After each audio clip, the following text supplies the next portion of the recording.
Bismillahirrahmanirrahim. Tabarakalladzi nazzala al-furqana ala 'abdihi liyakuna lil 'alamina nadhira. Allahumma shalli wa sallim wa barik ala nabiyir rahmah sayyidina Maulana Muhammadin wa ala alihi wa sahbihi ajmain. Amma ba'du. Yang sangat kita hormati bersama Profesor Dr. Quraish Shihab, semua yang di sini, Pak Rektor, Dekan, semua yang saya hormati juga hadirin. Ini langsung saja, saya tadi sudah diridilan sama Pak Quraish untuk jadi provokator. Tapi provokator keilmuan. Kenapa tadi ini sarjana arsitek kami ngomong tata bahasa meneladan, tidak tahu saya. Begini ya. Saya akan bikin mukadimah nanti yang menyempurnakan Pak Quraish. Jadi ilmu tafsir itu dimulai dari satu dialog umum. Dialog umum itu bisa perwakilan atau ungkapan atau apa saja. Misalnya begini, ketika ada orang baik itu Allah berjanji wa allaw istaqamu 'alat thariqah la asqainahum ma'an ghadaqah. Kalau mereka benar, perilakunya benar, saya kasih air yang segar. Tentu kalau kita tahu orang berkecukupan air itu tidak cukup segalanya. Tentu kita butuh makan, butuh macam-macam. Tapi Allah hanya menyebut ma'an ghadaqah. Semua mufassir sepakat kata ma'an ghadaqah ini ibaratun an raghadil ais. Bahwa ini adalah maksudnya adalah hidup yang nyaman, bukan sekedar berkebutuhan apa? Air. Begitu juga beberapa ayat yang warka'u ma'arrogi'in wasjud, itu bukan sekedar sholat itu bentuknya ruku atau sujud, tapi sholat yang sempurna, yaitu dimulai dengan takbir, diakhiri dengan apa? Salam. Dan itu akhirnya butuh teladan, yaitu Rasulullah SAW. Kemudian di balik teladan itu ada ilmu diroya. Saya termasuk orang yang baca banyak tentang diroya. Karena korban bulian. Jadi ulama ya saling membuli, saling mengerjain ini. Jadi suatu saat Nabi Musa itu tanya sama Allah, nggak terima. Memang Nabi Musa ini Nabi paling usil. Untung kita nggak jadi umatnya. Kalau jadi umatnya ikut usil. Makanya kalau yang usil itu umatnya Nabi Musa itu, bukan Nabi Muhammad. Nabi Musa itu tanya sama Allah, ya Allah kenapa engkau menjelaskan tentang engkau ada kata-kata la ta'khudhuhu sinatu wala naum. Bahwa Allah itu Tuhan yang tidak terkena kantuk. Sinah itu kantuk, wala naum dan tidak terkena tidur. Allah tidak jawab, tapi Nabi Musa disuruh megang kaca tipis gitu. Pegang, Musa ini jaga. Ya Gusti. Jaga ternyata triyut ngantuk gitu Pak Fatul Wahid. Langsung pecah. Kamu jaga gitu ngantuk langsung pecah. Bayangkan saya yang jadi Tuhan. Kalau ngantuk sedikit saja alam bisa rusak semua. Terus baru tahu dia, oh penting penjelasan sinatun, tidak ngantuk itu. Kalau rektor kadang-kadang ngantuk boleh Pak Fatul Wahid, nggak apa-apa. Ya. Karena ada Tuhan, nggak apa-apa. Ngantuk ya nggak apa-apa, salah ya nggak apa-apa, marah ya nggak apa-apa. Karena bawahnya tidak berani negur. Yang nggak boleh salah itu anak buah. Saya ini kata pejabat UI itu Dewan Pembina, jadi memang berhak adalah Pak Rektor dalam struktur. Itu kalau pakai struktur UI, kalau pakai struktur ulama lebih boleh lagi. Jadi diroya itu penting, karena dengan diroya itu yang disebut Quran datar, itu kemudian punya makna yang luar biasa. Tapi kalau kita tidak punya diroya, maka kesannya Quran itu nyuwun sewu itu datar. Itu masalah besar bagi kita sebagai peneliti Quran. Makanya kadang-kadang itu butuh, tadi saya bilang sedikit provokatif. Karena diskusinya ulama itu juga dimulai dari provokasi. Sedikit cerita perdebatan ulama yang ekstrim. Mu'tazilah itu berpendapat Allah itu hanya menghendaki kebaikan. Karena Allah itu melarang keburukan. Kalau Allah menghendaki keburukan ini paradoks. Bagaimana mungkin melarang tapi menghendaki. Jadi Mu'tazilah bingung kalau ngartikan ayat fayudillu wa mayasa wa yahdi mayasa. Terus kata Imam Sanusi itu pengarang kitab Ummul Barohin. Berdebat begini, kalimatnya begini. Idzan waqa'a fi mulkihi ma la yuridu. Kalau kejelekan itu Allah tidak menghendaki, maka banyak di alam raya ini kejadian yang Allah tidak tahu. Jadi kalau Allah dilapuri, ya Allah di dunia banyak maksiat. Waduh itu di luar kekuasaan saya, itu kan masalah ya. Nah, kadang-kadang jawaban provokatif gini itu bisa menghentikan lawan debat. Tapi kata Izzuddin bin Abdussalam yang punya gelar Sultanul Ulama, Kamu jangan benci sama Mu'tazilah di konteks ini karena niatnya itu supaya enggak nisbatus syar'i ilallah. Supaya kejelekan tidak diisnatkan ke Allah, tidak disadarkan ke Allah. Itu juga ajaran Allah, ma'asobaka min hasanatin famin Allah, wa ma'asobaka min sayyatin famin nas. Tapi ahli sunnah tetap saja berpikir khairihi wa syarrihi min Allah. Nah, tapi nggak boleh ditanyakan ya. Kalau kamu tanya ini tak cap jadi umatnya Nabi Musa, nggak boleh tanya bab qada qadar. Karena panduannya Rasulullah SAW ngendikane idza dzikiral qadar fa'amsiku. Kalau sudah diskusi qada qadar kamu harus diam. Yang bicara kriminal, pidana. Tapi saya memberi contoh betapa perdebatan diraya itu penting. Nabi wa Khalilur Rahman Ibrahim itu juga sering debat, malah sama Allah, enggak sama Pak Quraisy atau sama Pak Rektor. Suatu saat Nabi Ibrahim itu mau meninggal, kata malaikat Israel, Ibrahim kamu mau meninggal. Enggak, saya tidak mau meninggal. Kenapa? Karena saya gelarnya Khalilur Rahman, kekasih Allah. Hubungannya apa? Ara'aita khalilan yumitu khalilah. Masa kekasih membunuh yang dikasih ini enggak benar? Malaikat kan enggak biasa debat. Naik Israel tanya, ya Allah, ini logikanya gini, ini gimana ini? Enggak pernah kuliah malaikat, enggak bisa debat malaikat. Allah itu enak saja jawabnya. Bilang ke Ibrahim, wa hal ra'aita habiban yakrahu ajal ko habibah. Masa katanya kekasih Allah ketemu kekasihnya ada siap. Oh iya, mati gak apa-apa, mati gak apa-apa. Jadi kalau kamu takut mati itu belum kesayangan Allah. Kok takut semua toh? Padahal tidak kaya juga, tidak makmur juga, tapi takut mati. Nah, itu juga ada dialog. Sehingga ilmu ini menjadi hebat itu karena banyaknya dialog. Yang terakhir saya ini Sohibul Bed, jadi nanti Pak Quraisy yang ngetikan. Ya, saya hanya merovokasi supaya nanti Pak Quraisy pakai ilmu yang kelas A. Bukan kelas muhibban kata Pak Rektor tadi. Itu ya provokatif. Muhibbin itu sudah luar biasa. Kalau mustame malah turu terus ngantuk itu kalau di Indonesia. Muhibbin itu sudah luar biasa. Ada sekian debat-debat yang misalnya begini di tafsir Tobari. Kita sebagai penekun fikih, saya ini sudah menghormati jenengan, bu penekun bondak pokoknya kita ini penekun fikih. Itu yang namanya qasar sholat itu ya sholat rubaiyah dikosor menjadi sunaiyah, duhur menjadi 2, asar menjadi 2. Ya jangan ngosor maghrib jadi 1,5. Juga ngosor subuh menjadi apa? 1. Yang boleh dikosor itu yang sholat apa?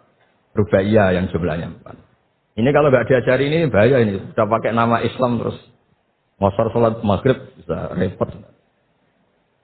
Tapi Imam Tobari ngendikan, apapun hebatnya mufassir itu dia terjebak oleh mindset fikihnya, karena dia fikih ya qasar itu qasrus salat itu yang 4 menjadi 2. Tapi kata Imam Tobari dalam tafsirnya ini umut tafasir, nanti Pak Quraisy sudah menjelaskan.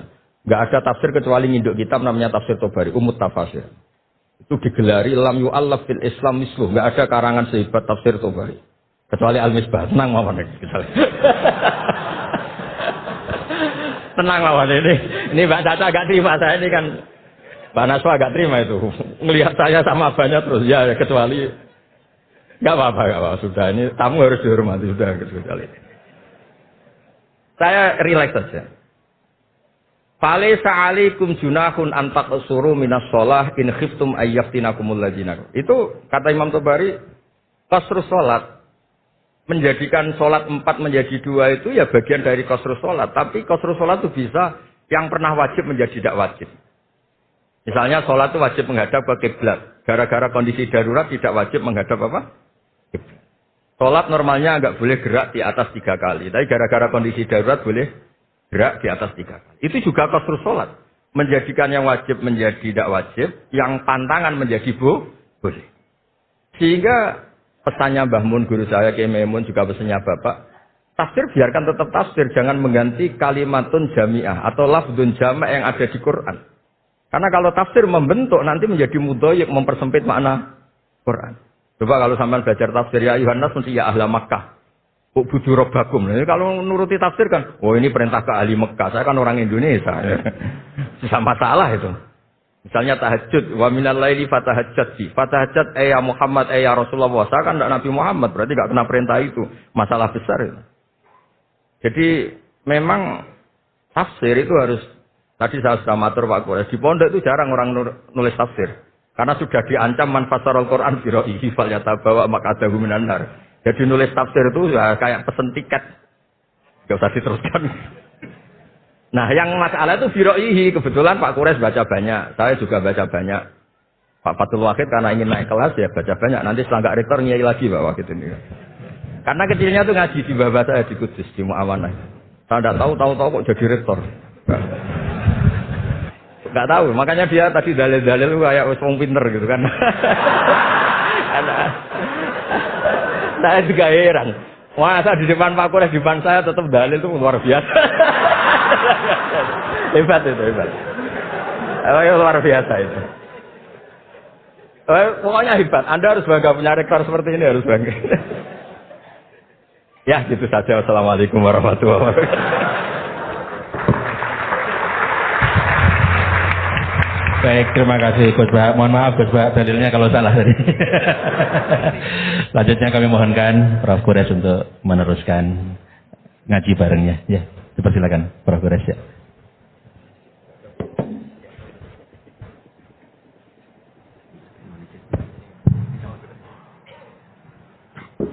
Bismillahirrahmanirrahim. Assalamualaikum warahmatullahi wabarakatuh.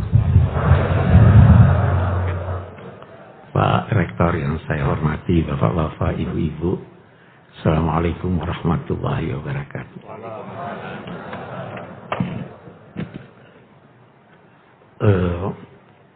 Saya tidak bisa seindah Gus Bahak. Ini lain. Tapi baiklah. Tadi kita disampaikan makna dari judul kita, memahami Al-Quran dengan meneladan, tidak pakai i. Bagus. Saya juga waktu pertama lihat surat itu, saya bilang ini pasti Quran i. Baru saya tahu sekarang, oh memang disengaja i-nya dibuang. Tapi sewaktu saya renung-renung itu, saya ingin balik. Kalau di sini memahami Al-Quran dengan meneladan Rasulullah, bisakah kita berkata meneladan Rasulullah itu harus memahami Al-Quran? Karena kalau Anda tidak paham Al-Quran, Anda tidak bisa meneladan Rasulullah. Jadi lari di tafsir.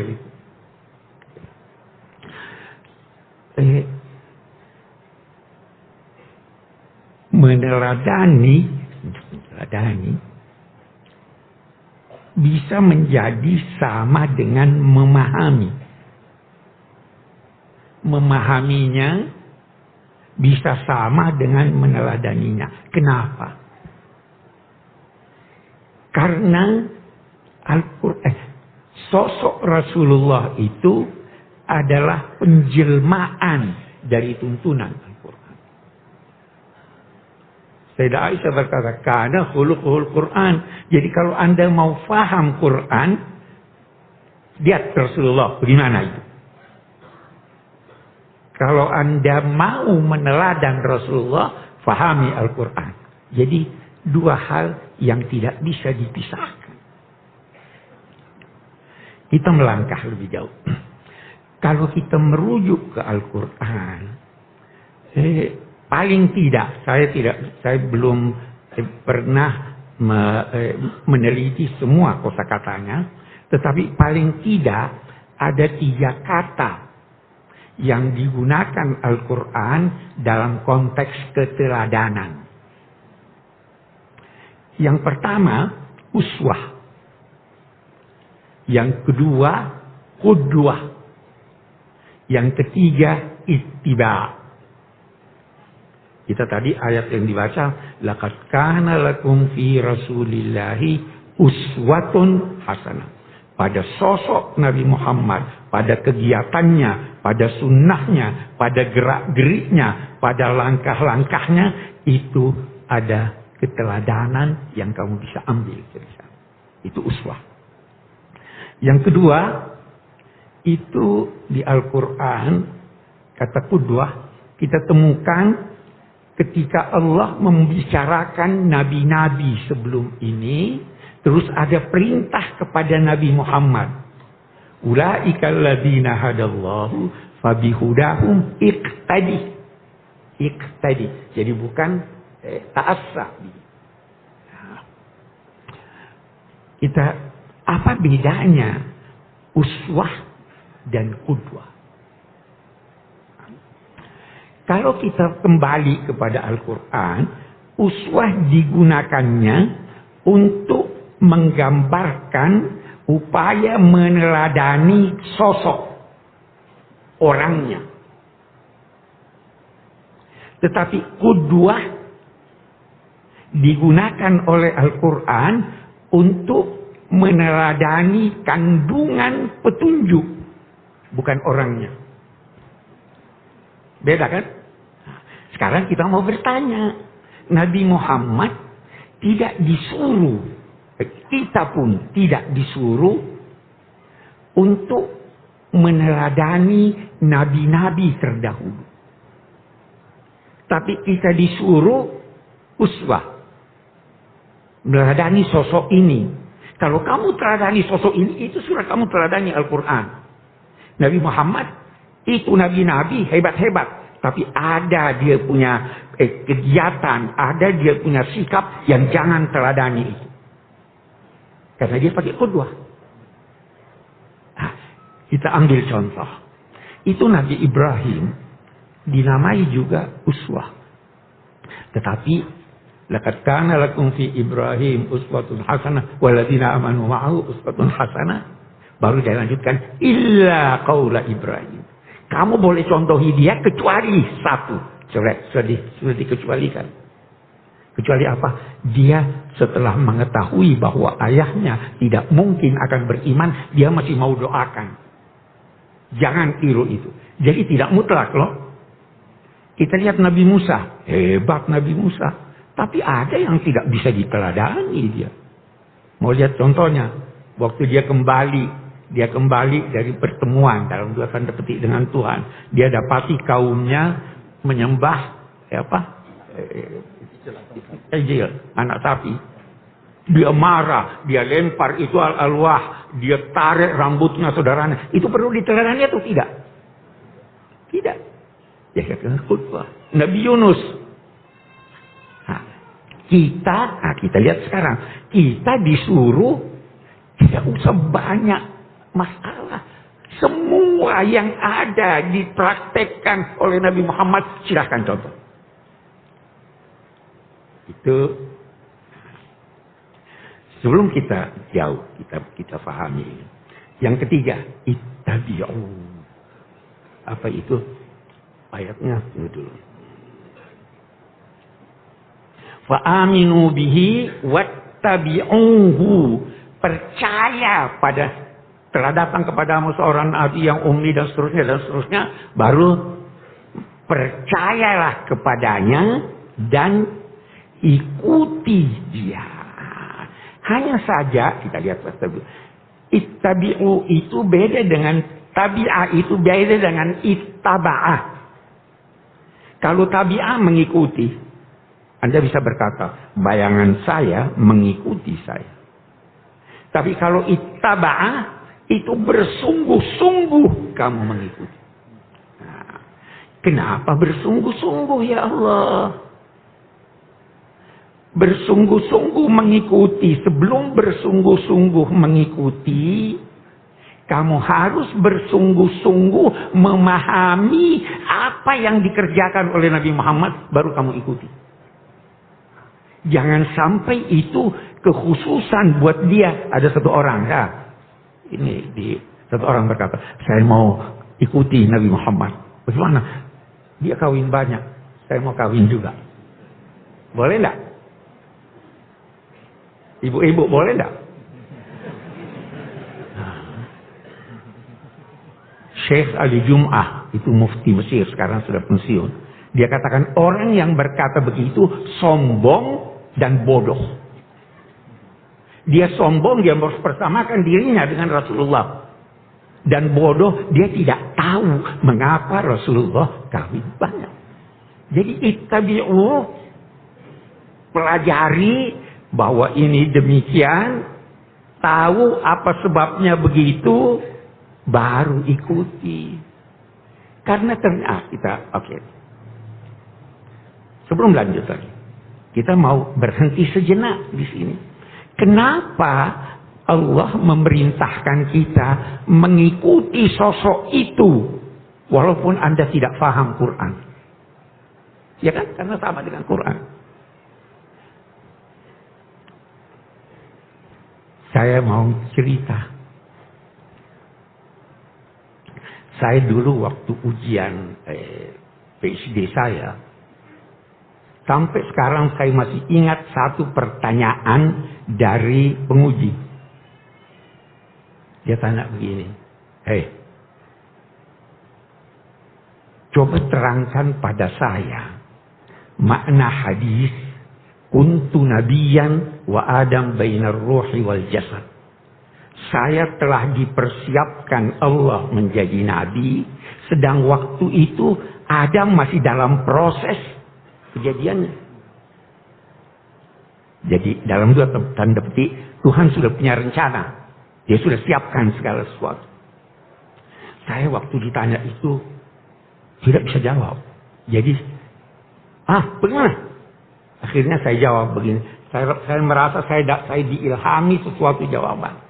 Saya jawab, itu persoalan metafisika. Tidak ada yang bisa jawab soal metafisika. Dia terus, itu guru saya masih hidup sampai sekarang, sudah tua. Istafaqtal harab. Kamu berhasil menghindar dari jawaban. Setelah selesai beberapa hari saya berkunjung sama dia.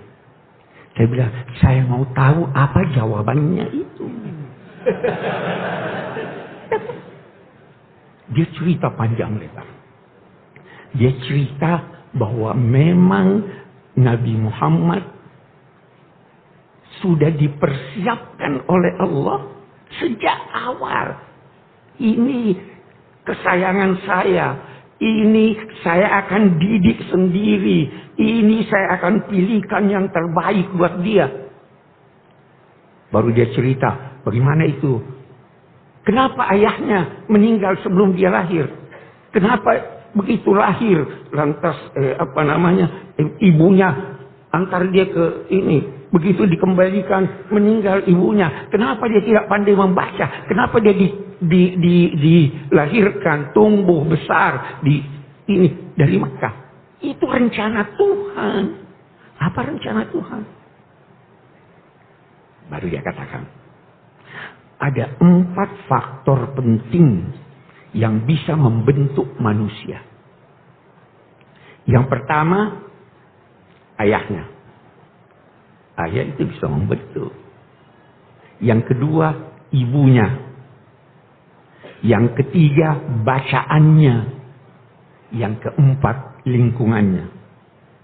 Allah tidak mau keempat faktor ini mempengaruhi Nabi Muhammad. Itu persiapannya. Jadi, meninggal ayahnya setelah selesai tugasnya, membuai, ambil kamu tidak ada tugas lagi. Ibunya begitu ini, kasih yang lain. Tidak ada pengaruh ibu. Itu. Jadi dia ingin mendidik. Itu sebabnya Nabi bersabda, Ajabani Rabbi fa ahsana tadi. Tuhan yang mendidik saya. Lulus ujian, ini sudah lulus nih.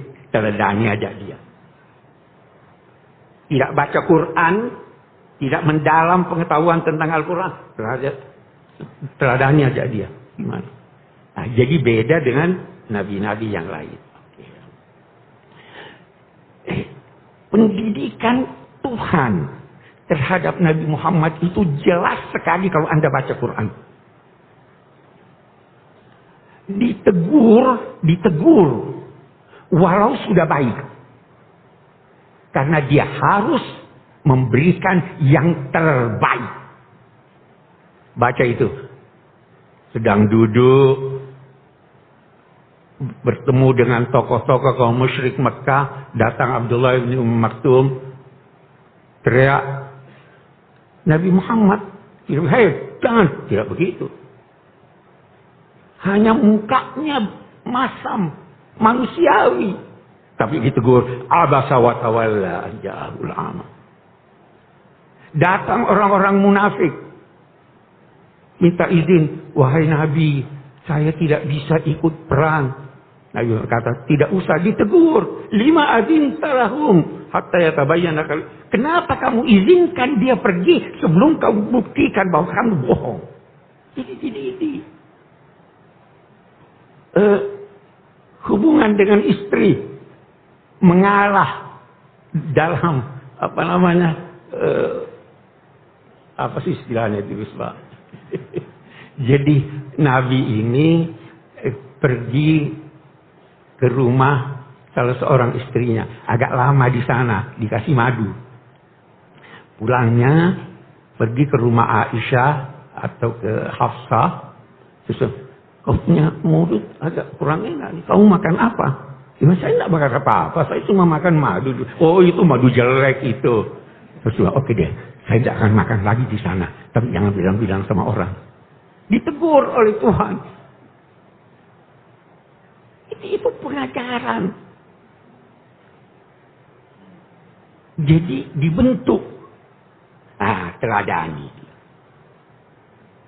Oke. Itu sebabnya laqad kana lakum fi Rasulillahi uswatun hasanah. Oke. Aman.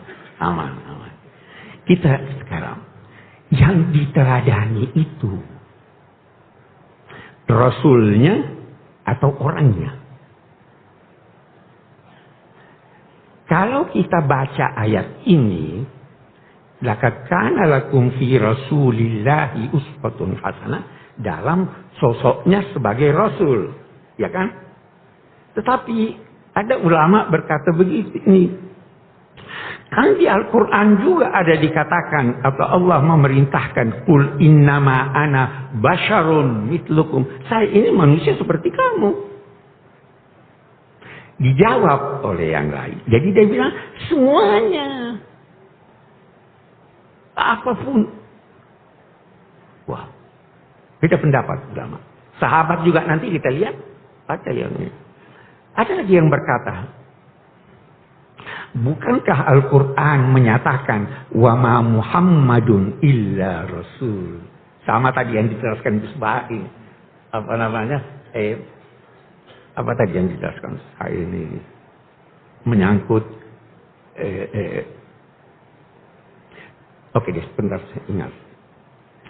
Saya bisa berkata mencela orang, siapa sih? Itu kan dia cuma pegawai rendah. Dia di samping pegawai rendah ada tugasnya yang lain. Bisa juga saya puji. Oh, dia itu tidak lain kecuali penyair untuk menunjukkan hebatnya dia. Walaupun sebenarnya itu istilahnya dalam ilmu bahasa qasr idhafi. Yang penting, beda pendapat ulama yang kita teladani itu dalam konteks kerasulannya ataukah dia sebagai manusia. Ada sahabat Nabi, pokoknya apa yang dilakukan Nabi Muhammad, kalau dia bisa lakukan, dia Nabi Muhammad pakai baju apa? Oh, baju warna kuning, pakai warna kuning. Pakai sendal apa? Dia ikut itu Abdullah bin Umar begitu. Oh, dia ke masjid lewat jalan itu, dia sebenarnya rumahnya bisa langsung ke masjid sana, tapi karena Nabi Muhammad lewat sana, ini ada yang katakan kita harus lihat ini Nabi Muhammad. Ada dalam kedudukan sebagai Rasul, ada dalam kedudukan sebagai manusia seperti kita.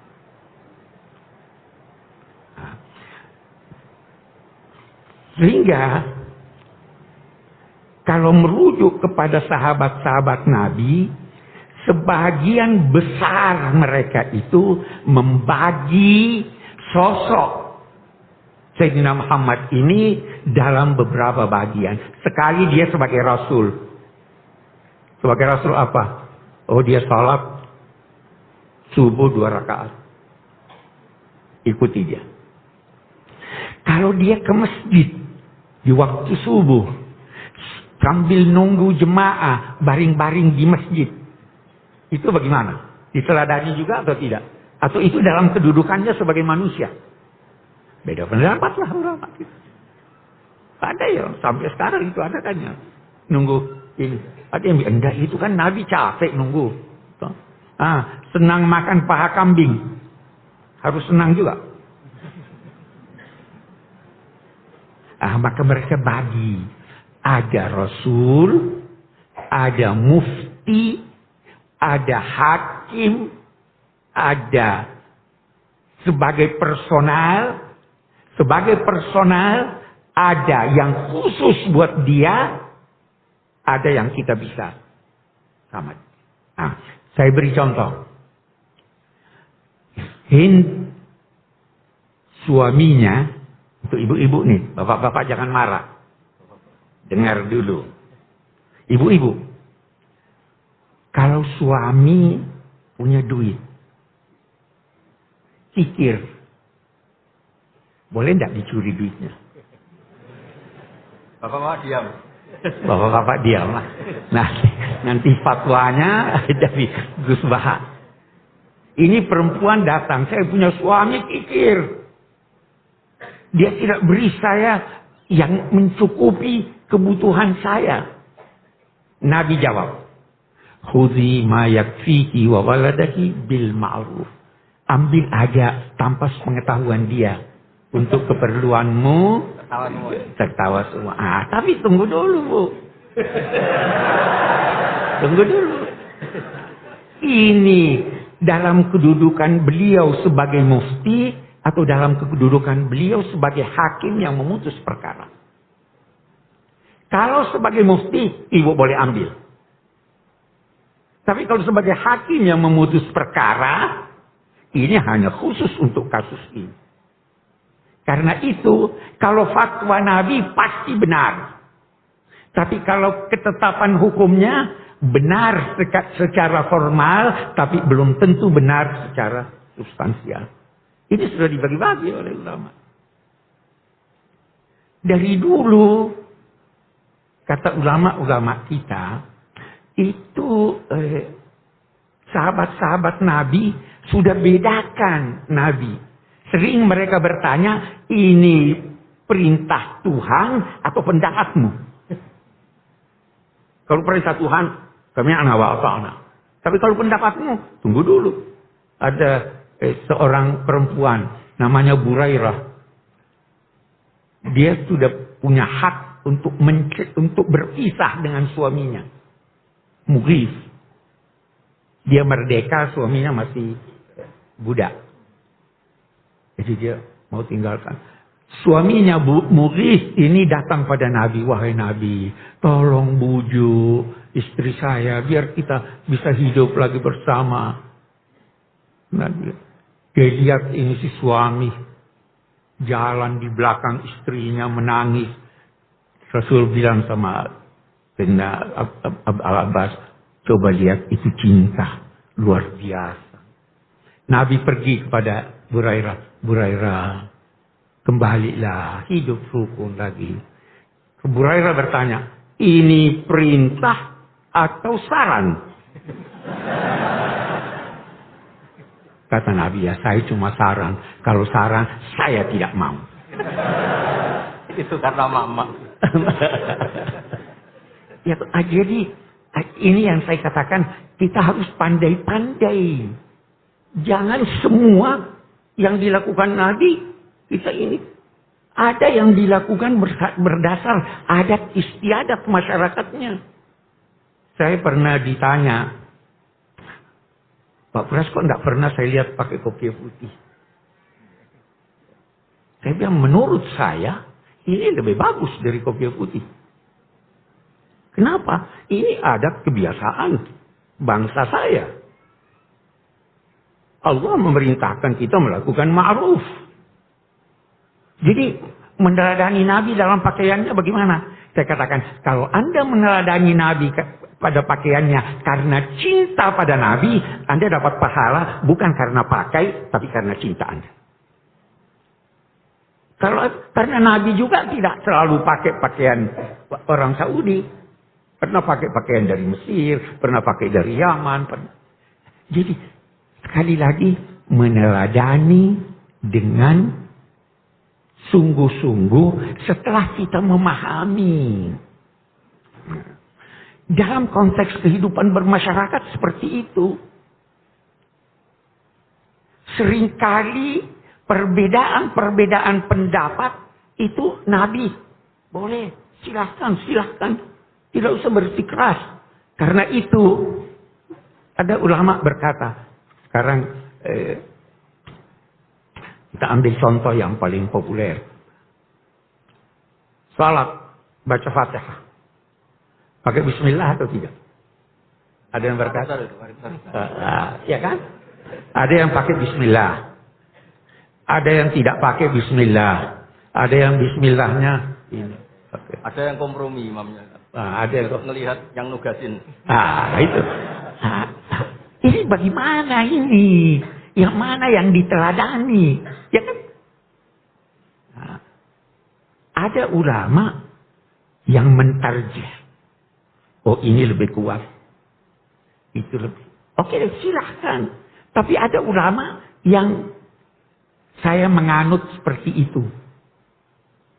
Apa itu?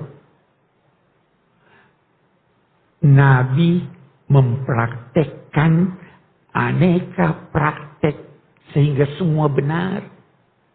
Ini yang berkata baca bismillah. Itu memang Nabi baca bismillah. Yang tidak baca itu memang waktu itu Nabi tidak baca. Jadi rukun kan. Tidak usah saling mempersalahkan. Itu teladan dari Nabi dalam kehidupan bermasyarakat. Bagaimana teladan dari Nabi dalam kehidupan masyarakat plural.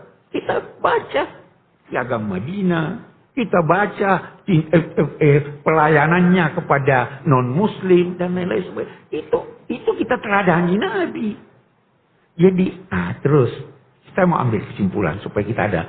Supaya saya masih ingin dengar dari Gus Bahak. Saya ingin ambil kesimpulan. Anda mau teladani Nabi? Banyak sekali. Saya hanya 4. Upayakan meneladani Nabi dalam 4 hal itu. Apa itu 4 hal? Sifat-sifat mutlak yang ada pada Nabi. Apa itu? Sidik. Bersungguh-sungguhlah dalam segala kegiatan Anda. Benarlah dalam segala kegiatan Anda. 1. Yang kedua, amanah. Jujur. Dalam segala hal jujurlah. Yang ketiga apa? Fatanah. Cerdas. Pupuk kecerdasan spiritual Anda. Pupuk kecerdasan intelektual Anda. Pupuk kecerdasan fisik Anda. Banyak. Anda sudah meneladani Nabi begitu. Tidak usah repot ini, itu dan sebagainya. Apa yang terakhir? Tabligh. Sampaikan apa yang perlu Anda sampaikan. Ukur setiap ucapan tulisan Anda. Apa ini lebih banyak mudaratnya dari manfaatnya? Atau tidak? Ukur, oh ini tidak ada manfaatnya. Tidak usah WhatsApp. Ya kan? Itu kita sudah teladani Nabi itu. Ukur akhlaknya.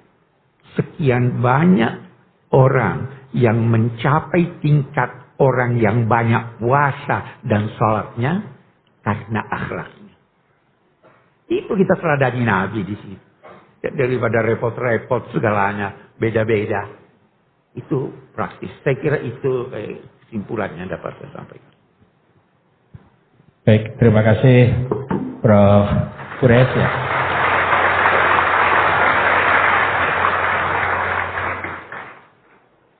Ngaji bareng ada moderator baru kali ini. Jadi Gus Ba ingin menambahkan?